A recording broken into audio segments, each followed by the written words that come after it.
This time, the fourth time is a charm, and I so apologize. I have no idea where that music was coming from. But yet again, we have to put on our thinking caps and think differently, think that it was something that was supposed to happen. This is Sharon Weinstein, co author of Think Differently 18 Strategies to Fix Broken Thinking, co authored with Dina Redinger. I am so excited to share the concept with you because today's program and the subsequent three are all about meta leadership. And you don't get to meta leadership until you start to think differently. So I'm going to start by sharing with you a poem that my son liked when he was only 13, but it was so powerful that I've carried it with me throughout my life. It's by Walter Wintle. If you think you are beaten, you are. If you think you dare not, you don't. If you'd like to win but think you can't, it's almost a cinch that you won't. If you think you'll lose, you're lost.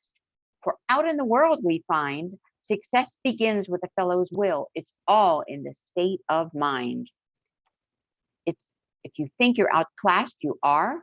You've got to think high to rise. You've got to be sure of yourself before you can ever win a prize. Life's battles don't always go to the stronger or faster man, but sooner or later, the man or person who wins is the one who thinks they can. How powerful is that? So today's session is about meta leadership. And what is meta leadership? There are close to 70 people who enrolled in this program, and I'm sure that not everyone is familiar with the term. Maybe you enrolled because you were intrigued by the concept. What is this? And what is this? Something that I need to know. Meta leadership is what's now, and it's what's next. The speed and frequency of change are increasing and our world is shifting. It's time for a new type of leadership model. And that model is meta leadership. So how do you know if you're a meta leader? You know when you have influence, and you have influence when others follow you. You know when influence matters as much as formal authority, and when authority and accountability structures are more transformational than transactional. So I'm going to share a slide deck with you. It's only 6 slides, but I want to take you through what is mostly graphics and share with you the concept of meta leadership and why it really matters. Why Dina and I are putting on this 4-part session that will lead to the release of our book, Think Differently, 18 Strategies to Fix Broken Thinking. Let's start with that now.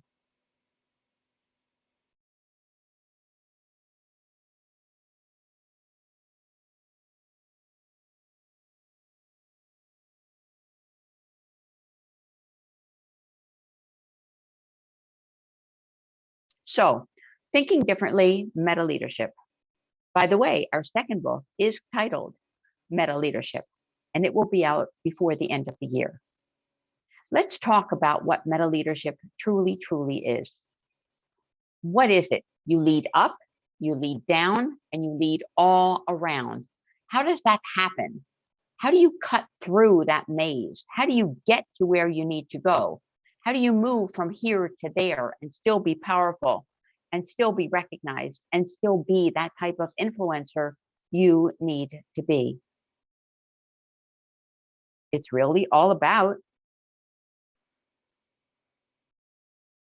building connectivity and building belongingness. So what is belongingness? You see here that the stars are connected, and you hear often about people connecting the dots. We need to connect the dots to get ahead. So what is belongingness? What do you think it is? What is your impression of belongingness? Be sure to comment about what you think belongingness possibly is. To me, belongingness is the human emotional need to be an accepted member of a group. It doesn't matter if it's a family, if it's your friends, if it's your coworkers, a religion, or something else, a club. Some people tend to have an inherent desire to belong and to be an important part of something so much bigger than themselves. This implies a relationship that is greater than just simple acquaintance or just being familiar with someone. When they ask, do you know so-and-so? Well, yes, I know him, but only by name or only because I've seen them at a meeting. I don't really know them. So think about the people within your circle. How do you know them? Do you know them? Are you aware of who they are, of what they do, of what their beliefs are, of what they value, of their culture, of what they care about? Belonging is a strong feeling that exists in human nature. And one reason for the need to belong is based on the theory of evolution. In the past, belonging to a group was essential to survival. Think about it. People hunted and they cooked in groups. Belonging to a group allowed tribe members to share the workload and to protect one another. Not only were they trying to ensure their own survival, but all of the members in tribe were in sync.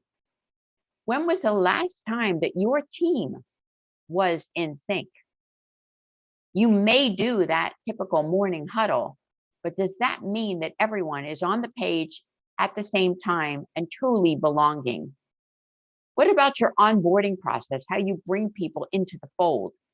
Do they truly feel after that process, whether it's virtual because of where we are now in time and in space, or whether it's on site and live and you've returned to your office, do they truly feel like they're a part of that tribe or that team when they finished that process?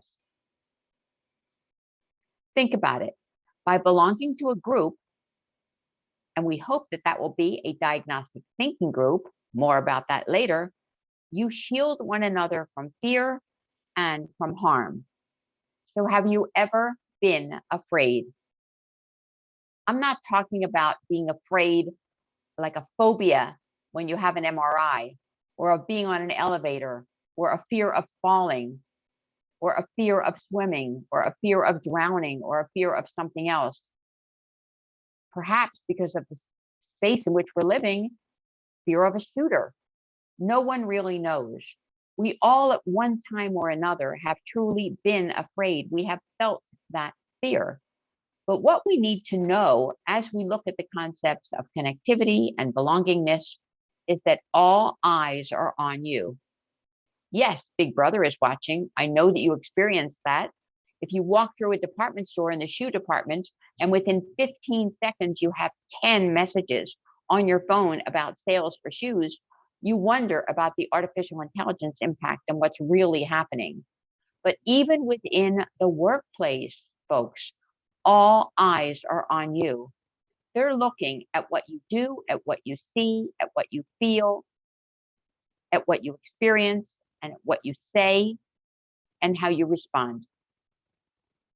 They might be the leadership on your team, your sponsors, your boss, the heads of your company, or they might be all of the people who are on your team or cross-functional teams. But all eyes are on you, and they're on you all of the time. So no one has all of the answers. What do we need? We need to think about things like self-care and self-compassion. We need to like ourselves first if we want others to truly want to collaborate with us. We need to build new neurons for new thinking because part of our brain goes totally unused at all times. We're never using 100%. And you'll learn about that in diagnostic thinking. You want to join groups where tough questions are the norm. Find safe places that challenge your mind and that challenge your gut. And use game theory to test ideas for best strategies.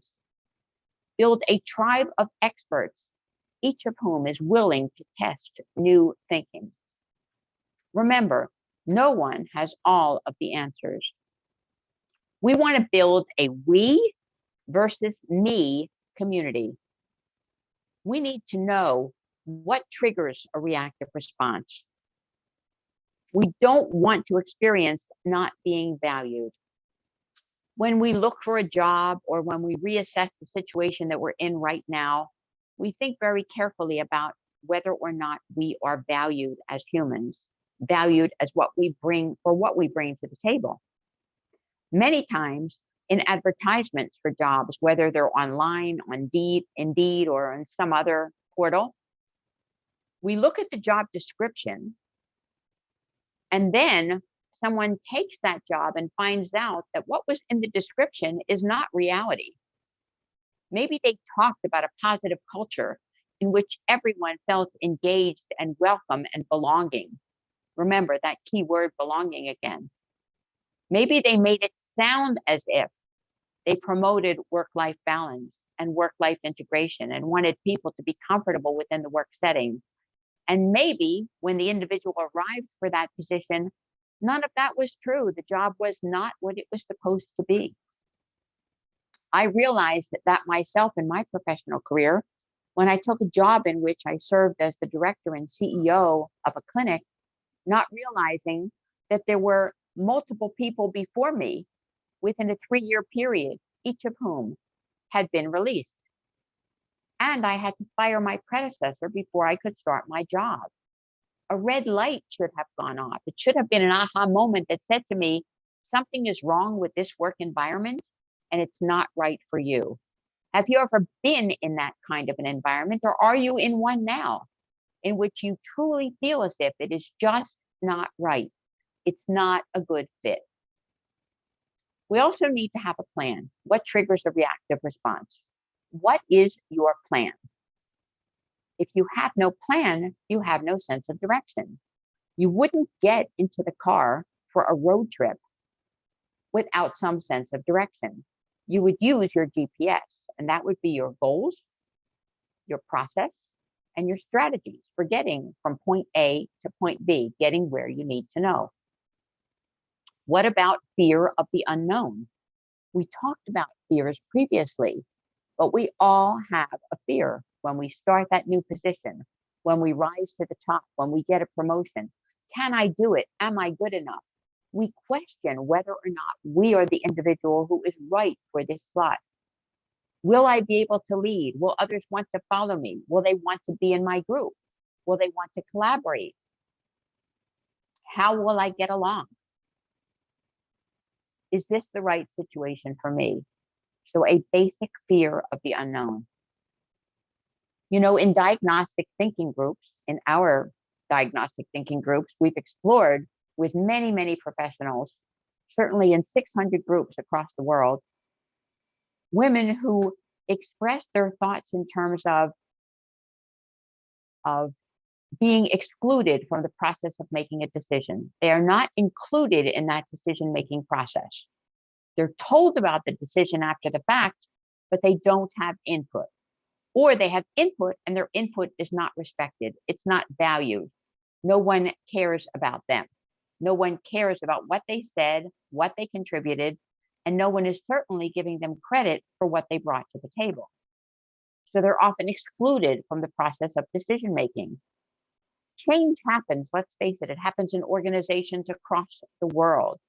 But change management is always so much better when you, no matter where you are within the organization, no matter what your level, when you are a part of that change process. When someone seeks your opinion, when someone wants to know what you think, when someone gives you the opportunity to provide input, that's when you're truly involved in the process of making a decision and being a part of that change process. And then there's stress. We all know about stress. Stress actually accounts for about 90% of physician or practitioner office visits in this country alone. That's a very high number. The biggest source of stress anywhere, and it could be family, financial, relatives, whomever, the biggest source of stress is work-related. Why is it work-related? What makes that happen? What is the difference that causes us to hate going to work, to hate being there, to not perhaps want to return to the office, even though we've gone back to a hybrid setting? Even though some people feel comfortable, others clearly do not. Why is stress so important?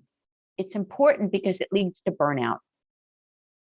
And when we're burned out, we really have had it. We cannot do another thing.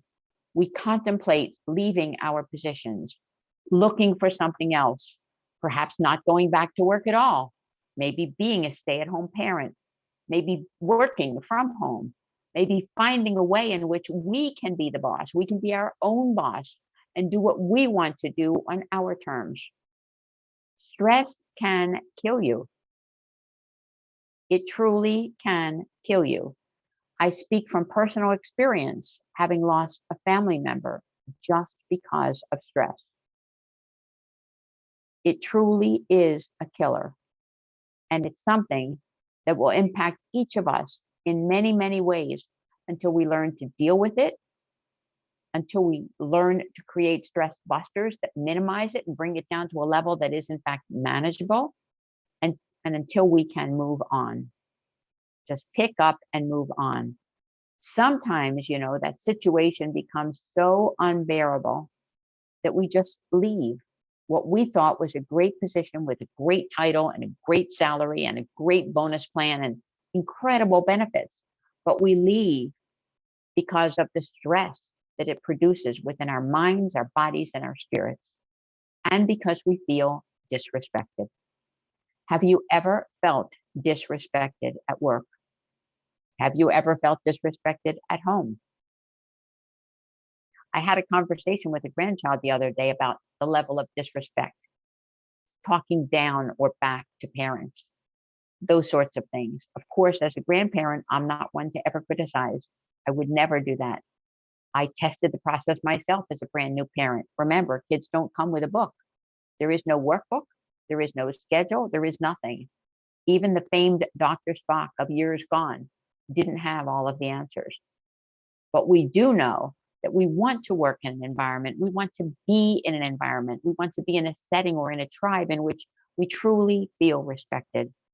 That, folks, is one of the values that a diagnostic thinking group brings to the table. That gives you the opportunity to really feel respected, to feel recognized. Think about being criticized. Do you ever feel criticized? Do you ever feel as if the world's against you? No matter what you do, you cannot seem to get it right. You just can't do it. You just can't go on because you're tired of people saying, oh, that's not good enough. Or, I like what you did, but can you do it this way? Not, I like what you did, and can you add to that, which has a totally different intention. But using that word, but. It's a magical word that creates hate and distrust and disrespect. So when was the last time that you felt criticized at work or at home? When was the last time that whatever you did was not good enough and people responded to what you said in a negative way? Wouldn't you like to be? Can you imagine, just imagine being in a group of people, a small group, a vetted group that allows you to just be you, that will accept you for who you are and where you are, where you don't have to worry about fear of the unknown, and where you don't have to worry about decision making because you'll be a part of the process, where stress will be at an all-time low and you'll be respected, and where truly you will not be criticized. Instead of being brought down, you will be brought up. So let me tell you a little bit about Think Differently in Diagnostic Thinking. We created this book because we knew that the process works. We had experience within companies across the globe realizing that there are dangers in not thinking differently and in not fixing that broken thinking and not looking at things in a different way that allow you to respond appropriately and answer the right questions. Because let's face it, if you don't answer the right questions or ask the right questions, you don't get the right answers. And if you don't have the right answers, you cannot act appropriately at the right time. So let me tell you a little bit about us. Dina has a 35-year history in healthcare, and her expertise is in post-close mergers and acquisitions. She's an executive leadership coach with whom I've worked for the past 2 years, an author, a speaker, and a creator of the proven innovative thinking process called diagnostic thinking. As a certified team business coach, she creates strategies that align your key performance indicators and accountable cultures because change is personal. And Dina is committed to creating confident leaders who want to think differently and desire to create a life they love. Have you ever considered what would be included in a life that you love. Let me tell you about myself. As a global thought leader and healthcare influencer, I have lots of senior experience as a key decision maker, board member, consultant, and content creator. And I deliver innovative approaches to managing through change, leading through the change process.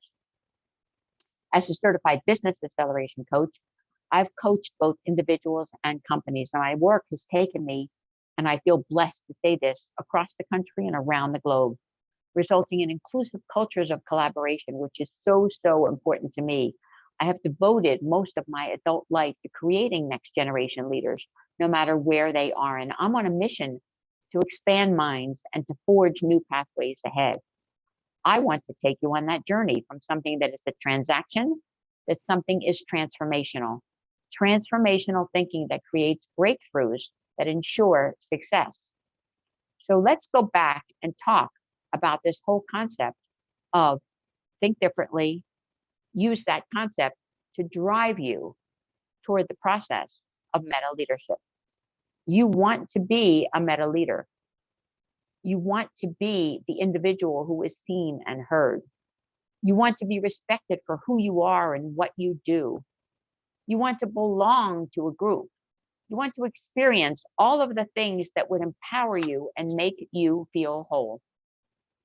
Remember, we opened by talking about belongingness, that human emotional need to be an accepted member of a group.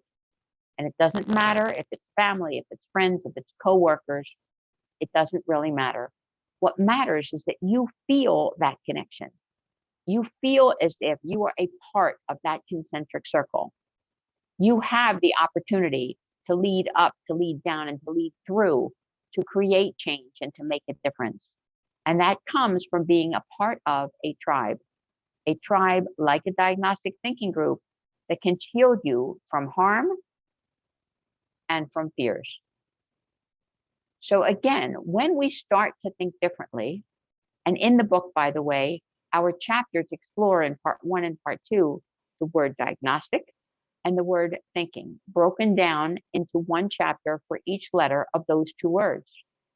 It will take you on a journey that will transform your life. It will lead you to readiness for meta leadership, which is what's new, what's now, and what's next. Remember, the speed and frequency of change are increasing and our world is shifting beyond expectations. It's high time for a new leadership model. How do you know that you're ready? How do you know that you're a meta leader? You know when you have influence. And that means influence, by the way, with or without authority. There are individuals and organizations who are so high-powered and so influential, and they may be the admin. They may be the individual at the reception desk. That person may have as much influence, not decision-making, but influence as the person at the top. What sets them apart? What makes people listen to them? They don't have to have the title to have the sphere of influence. That level of influence is part of the concept of meta leadership. Others are going to follow you. They're going to take your advice. They're going to follow your steps. They're going to want to follow in your steps and do what you do and see what you see and act as you act. Influence matters as much as formal authority. And when those authority and accountability structures are transformational rather than transactional. There are some people for whom life is a transaction. Getting out of bed each day is a transaction. There is so much more to life and to living than being a part of that process. What is more is the ability to think differently, become a meta leader, and lead. Lead others, but start within yourself. When you look deep within and you start within your being, you become someone who can fix those broken strategies. Those strategies that are causing fear, holding you back, and impacting your ability to influence and be that meta leader you know that you can be. In our series, and there are 3 more, and they'll be much smoother than this one, hopefully without technical issues. But in our series, we'll cover each phase of meta leadership, why it matters now, and why you need to get involved in that concept and be a part of looking at a bigger picture of who you are and who you can be. Remember, it doesn't happen unless you start first with thinking differently. The book, Think Differently, 18 Strategies to Fix Broken Thinking, will be released in late July. It'll be available, excuse me, it'll be available on Amazon as both a paperback and a Kindle. And I encourage you, as soon as it's released and as soon as you see the notice, to get your copy and be sure to write a review. It's already received advanced praise from a half a dozen or more, many more people across the globe, each of whom has either gone through a diagnostic thinking group and been a part of that group, graduated, if you will, from that group and become whole. Become what you too can become if you engage in the process and become a part of who we are and what we do. Is it a cult? Absolutely not. No, it is not. But it is a support structure that allows you to rethink, to reframe your questions, to ask those right questions, to get the right answers, and to take the right actions that are based on what you asked. Think about it. Often we don't do the right things. We don't reach the right solutions. We don't solve the right problems because we haven't asked the right questions. How powerful would it be for you in your life if you could ask the right questions, get those right solutions, start to think differently, and guide your way, start your journey toward meta leadership? On behalf of Dina Redinger and myself, I want to thank you for being with us today. I hope that you've enjoyed this session. It will be available and posted online. Be sure to reach us again next week at 11 a.m. Eastern Time for the second in a 4-part series of meta leadership. See you soon.